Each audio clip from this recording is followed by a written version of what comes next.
December 2019, I recently saw a kind of interesting breakdown and point of view of the Home Alone movie.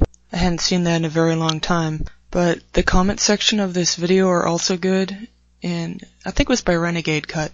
I don't do politics, but it's really good to see different points of view on a topic, and Home Alone actually is a pretty good topic to discuss for what it symbolizes. And this video is about how Home Alone is basically a rich white person revenge fantasy, and it talks about revenge fantasies in general, and I can't really remember the term that came up a lot, but hero, martyr, killer person, killer heroes. Basically, a type of person that is known about and discussed that is a person who is obsessed with guns, who really wants to shoot somebody, usually a criminal, and there's this stereotype. There's a few stereotypes about what the criminals would be. A commenter has said that the two burglars in Home Alone are kind of cleaned up for the making of the movie, but they're cast as white people, but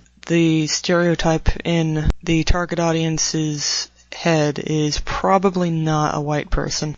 It's pretty good. Find that video and read the comments. And several people thought Home Alone was a horror movie. When I was a child, I thought it was a horror movie too, because, well, I was freaked out by Ren and Stimpy, and I guess I was easily startled and really high-strung, so things like edgy cartoons could really disturb me. And then there's videos like Home Alone, which is live action, so there's this layer of realism because they're not cartoon characters made of rubber, they're people and special effects, and that makes something really terrifying in the mind of a really nervous 5-year-old.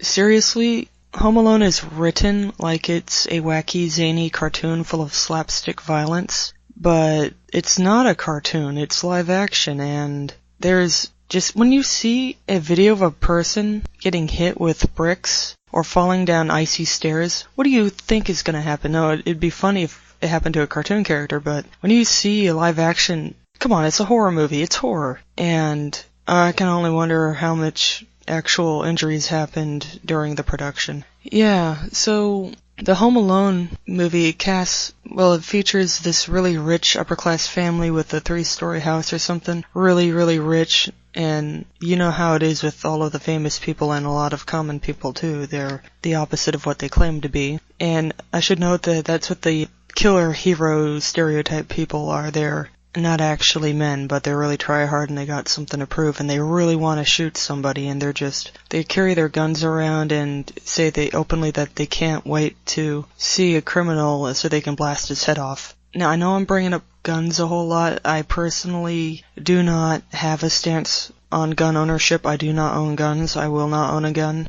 I have nothing to do with any of that, but it's just something that's coming up an awful lot. I do kind of think that the whole drama about guns right now is kind of funny to watch, because I think a part of the experiment that is America is to see what would happen if a bunch of Red Lodgers got guns, and then the controllers got freaked out and they're like, uh-oh, the Red Lodgers have guns, they might shoot us, because some of them are really crazy. And, this experiment is spiraling out of control. These crazy Red Lodgers that are amped up on steroids and other things that alter their behavior have guns, and now the Blue Lodge controllers are getting really scared, and they want to take the guns away, and the Red Lodgers ain't having it.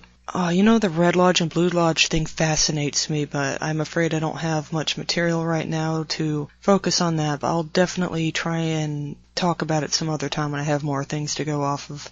So Home Alone is about some really rich upper-class white people who are you-know-what, and there are these burglars, I think they're called the Wet Bandits, and I haven't seen this movie in ages. And they're only cast as white, but that is not exactly what the writers were thinking in the back of their mind, but they would not ever admit that. And it's really disturbing how the violence is, because, like I said, it's written like a zany cartoon, but it certainly is not produced that way. And go find that video and just read the comments, they're pretty good.